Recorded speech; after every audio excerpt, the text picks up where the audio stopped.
Hi, I'm Frankie, and in this video, I'm going to show you how you can set up Foundry IQ, also known as Agentic Retrieval, as a RAG methodology for your Azure AI agents. We'll first see step by step how to set it up and how it's used, and then we'll jump into the portals, both the Azure portal and the Microsoft Foundry portal, to set it all up and see how it works. The way Agentic Retrieval is set up is first you'll create your Azure resources. You'll create a storage account with a blob storage container within it and add the data that will be relevant to your agent within that container. You'll then create an Azure AI Search resource and create a Foundry project, an agent, and deploy a text embedding model in Microsoft Foundry that will be used to vectorize data later. You'll then create a knowledge base and a knowledge source. You can do this in Microsoft Foundry, or you can do it in your Azure AI Search resource. Ultimately, those are both going to be in Azure AI Search, and when you create a knowledge base, you'll be required to create a knowledge source. As you create a knowledge source, the other resources for Azure AI Search will be created as well. A data source will be connected to your Azure storage account, and that data source will also connect to your knowledge source. You could have multiple knowledge sources for one knowledge base. Finally, you set up Foundry IQ for your agent, and Foundry IQ will then connect to your knowledge base. The way Agentic Retrieval works is first a user will send a prompt to your agent. Then your agent will decide whether or not to use Foundry IQ. If it does, it'll build a search query and send it to Azure AI Search. It might also contain multiple subqueries.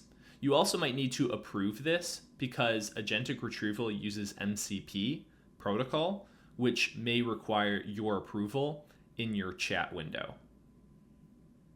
If it's approved, then it'll send those subqueries to Azure AI Search, which will begin Agentic Retrieval. Agentic Retrieval involves an AI model that's associated with your knowledge base that'll first reason and decide on which knowledge sources it should use for each subquery. It'll then run all of those queries in parallel, and if it's not content with the results it gets back for each one, it might even try to reason on which other knowledge sources it should check again and run more queries. Once it gets back enough results and it's happy with them, it'll merge them all together and rank all those results. And then depending on how you specify your output for Agentic Retrieval, you'll either get the raw ranked content from all of the search results, or you'll get some summarized results that are sent back to Foundry IQ in Microsoft Foundry. Those results are then injected as context into your Microsoft Foundry context window, and then your agent generates an answer and response to the user. All right, I'm in the Azure portal, and in this Azure portal, I have this new resource group that's set up. All it has is a Microsoft Foundry resource with a Microsoft Foundry project. I've got my Microsoft Foundry portal with the project pulled up over here. So the first thing we're going to do is create our storage accounts. We'll go to storage account here in the resource group. If you don't want to have to create all these things, you can skip ahead with the chapters to get into the meat of when we're creating Foundry IQ. So we'll create our storage account. We'll name this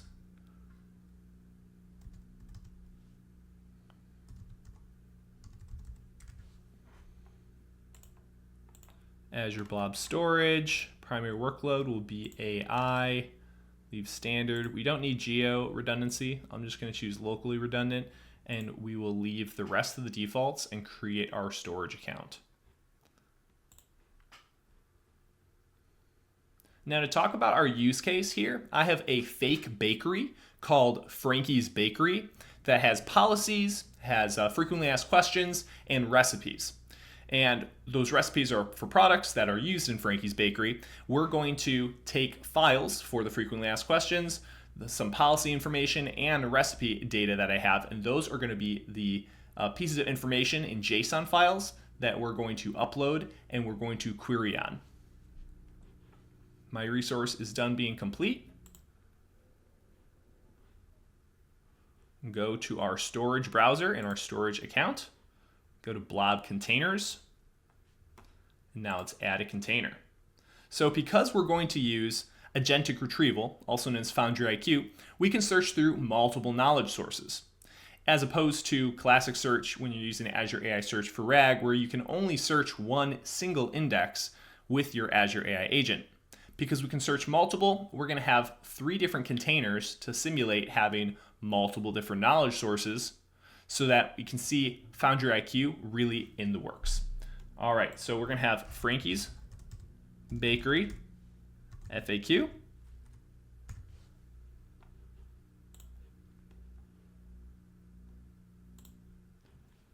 Frankie's Bakery policy info.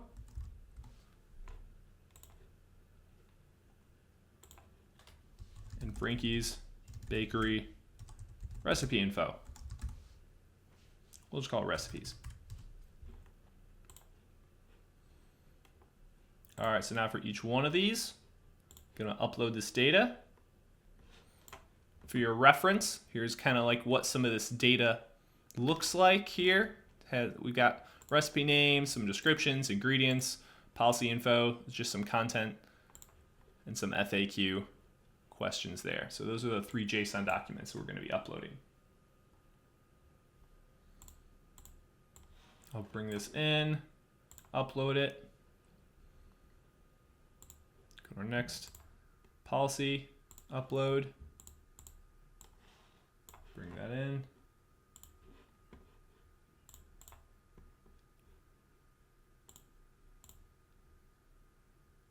Recipes, upload.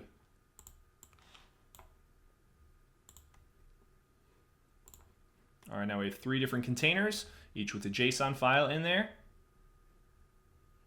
Now our next step, let's go back to our resource group, and we're now going to create our Azure AI Search resource. I'll type AI Search, create an AI Search resource. Let's give it a name.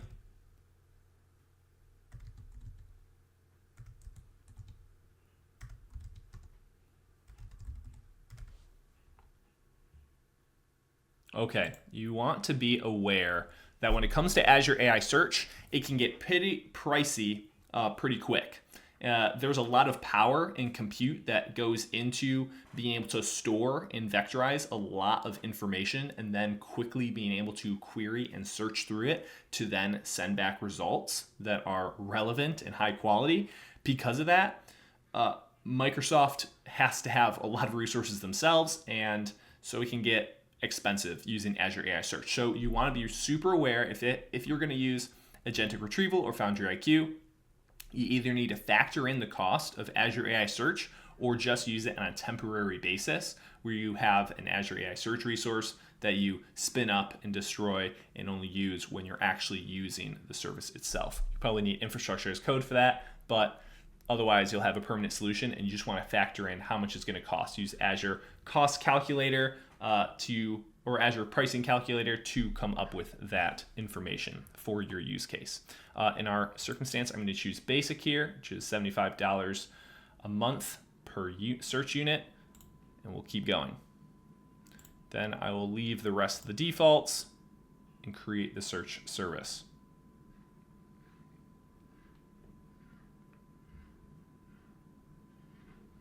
All right, my deployment is complete. And now let's head to Microsoft Foundry to set this up. So I'm in Microsoft Foundry. I'll go to Start Building because I'm going to create an agent that will use this. We'll call it our Agentic Retrieval agent. Agentic Retrieval agent.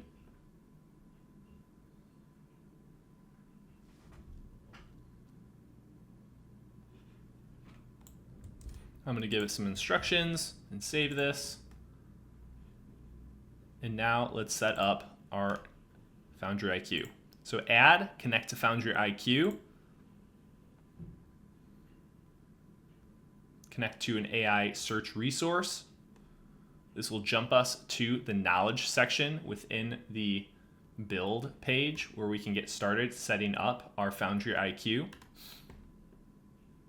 I'll come down to select our resource now.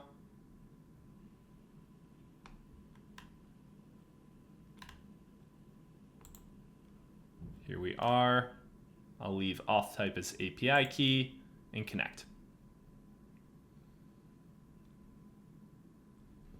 Now we can create our knowledge base. Of the knowledge bases, or for my knowledge base, I can have different types of sources. Now, these are just a handful of the sources that are available because we have our information in a blob storage container. We're going to choose Azure Blob Storage. But if you did have information that you wanted to use as a knowledge source on SharePoint or OneLake, you could use that as well. You could also just connect an existing Azure AI Search index as a knowledge source, or even search the web. So there are a lot of options here to play around with. We're going to choose Azure Blob Storage. Now I'm going to call this, let's do this for Frankie, knowledge source, Frankie's Bakery.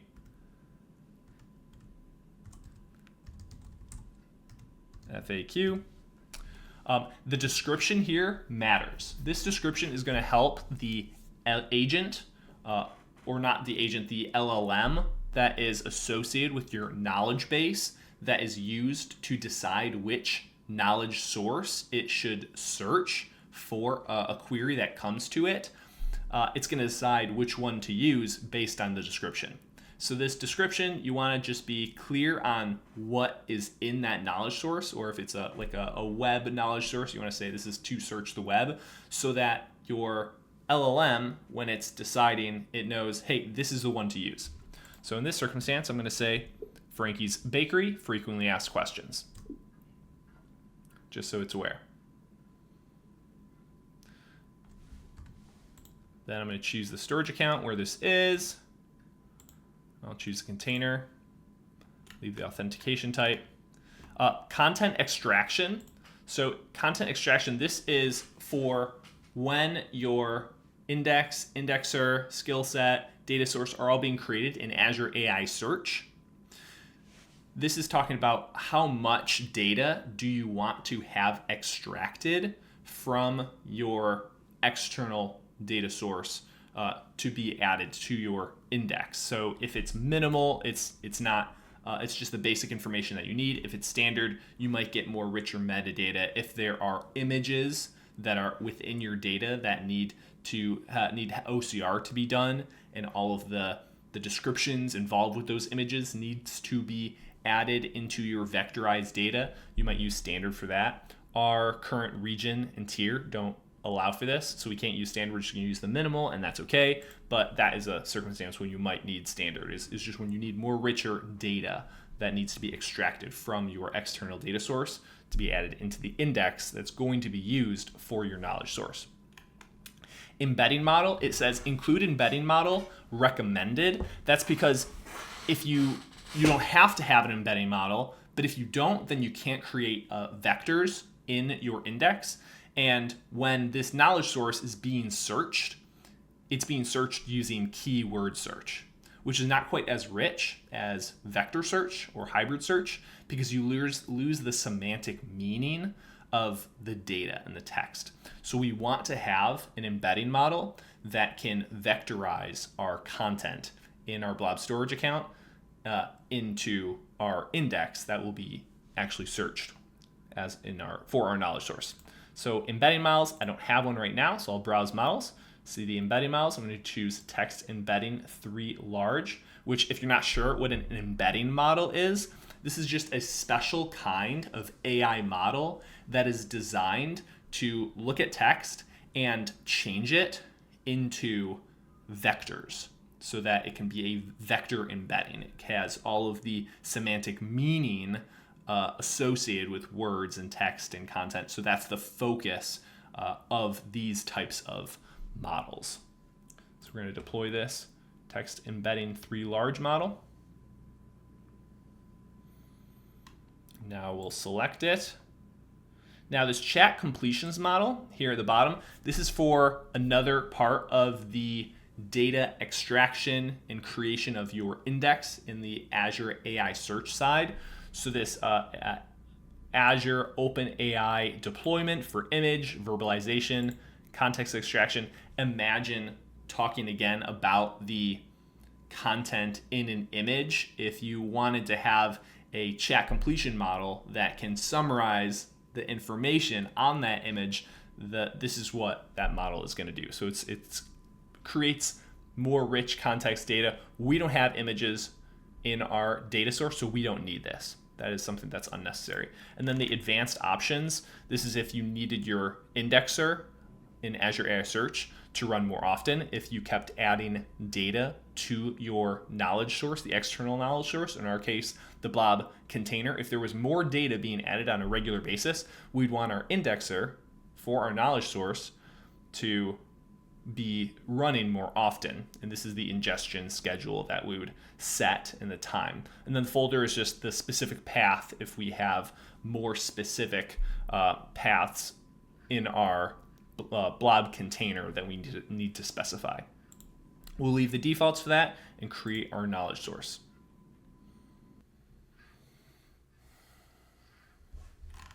All right, that's being created. I'm going to speed up and quickly create the other two just so that you don't have to see all of the typing.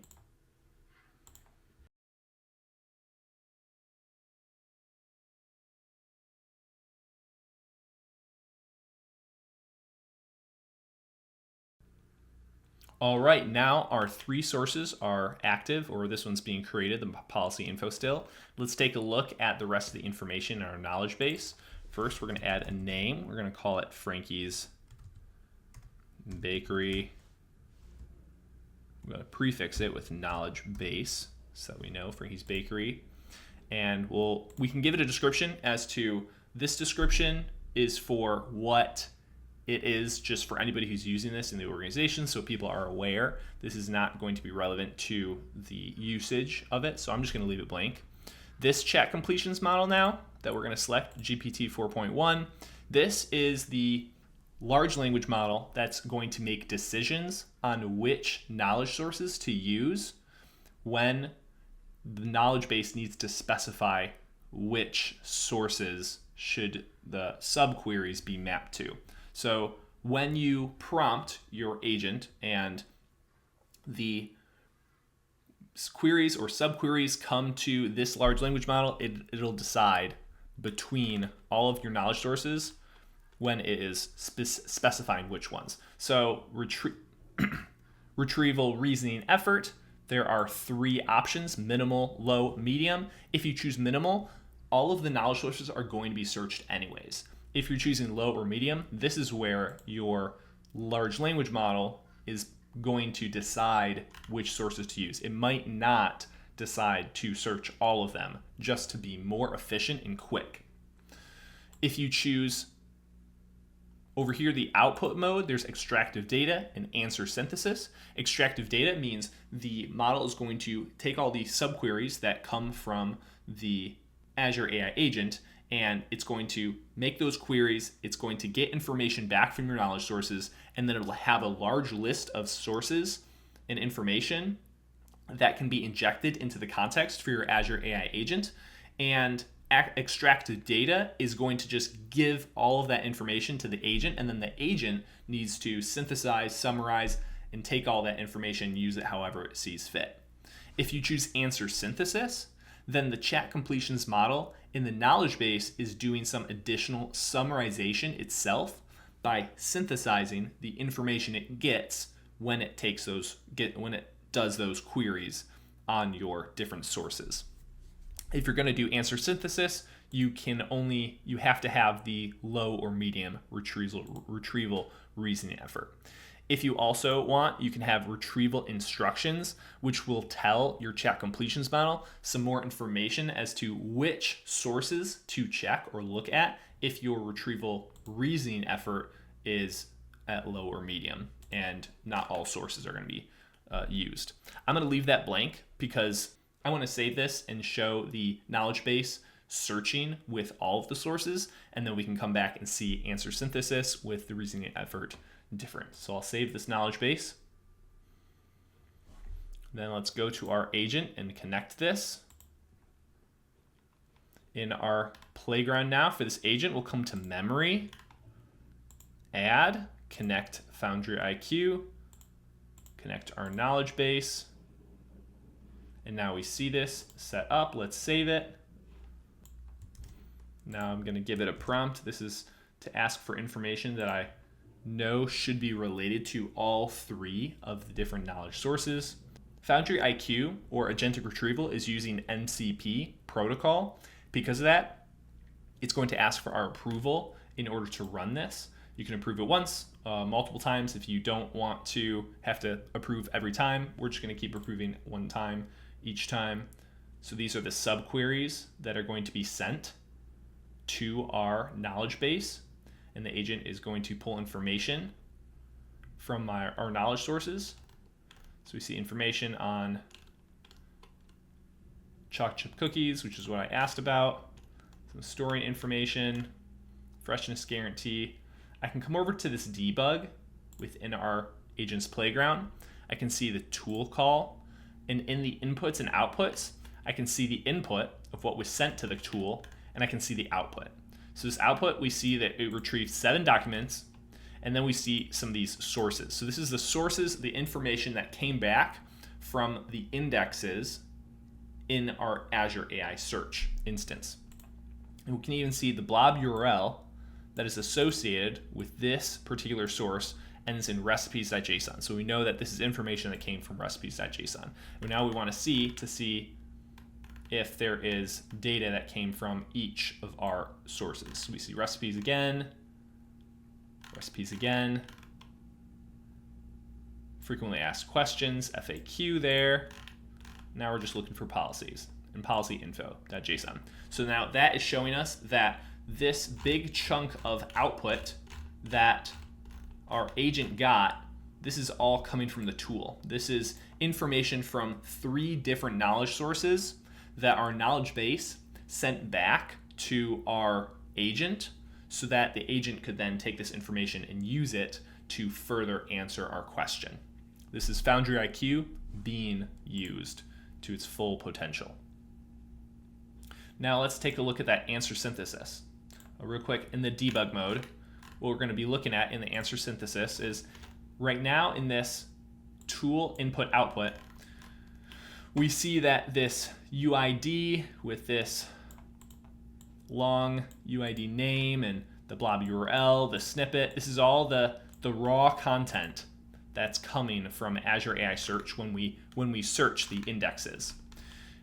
When we do answer synthesis, we should expect at the very top of here, we might get some of the raw information, but we should expect at the top a synthesized answer from the large language model associated with our knowledge base so that our agent doesn't have to work as hard to summarize or synthesize the data that's coming back themselves. So let's add that capability, go to our knowledge base. We're going to go answer synthesis. We'll see our retrieval reasoning effort automatically changes because it can't be minimal. We'll make it medium. And we could add additional custom guidelines if we want on how to format the answer. I'm just not going to. I want to just show you how it works with the answer synthesis without the additional setup. We'll save this. We'll refresh the page so that the agent has a moment to understand that the change has been made. Sometimes you do it too quick and it doesn't pick up on the change. Now we're going to send that same thing and look at the details and see the answer synthesis.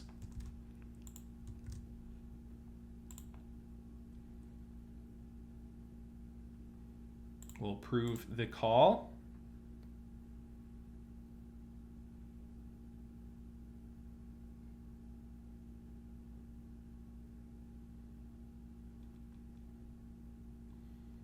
All right, we got a bunch of info that came back. We'll check the debug.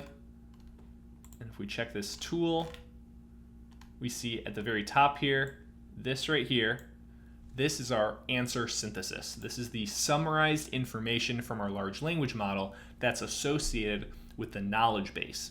It's the agent that is doing the agentic retrieval for us. So this is our synthesized information that's coming back to help our agentic retrieval agent more easily answer answer our question. This is Foundry IQ. If you have questions about Agentic Retrieval or Foundry IQ, put them in the comments below. I answer every comment to help as many people as I can. If this video was helpful for you, I'd appreciate it if you liked the video and subscribe to this channel if you want to see more content like this. As always, thank you so much, and I'll see you in the next one.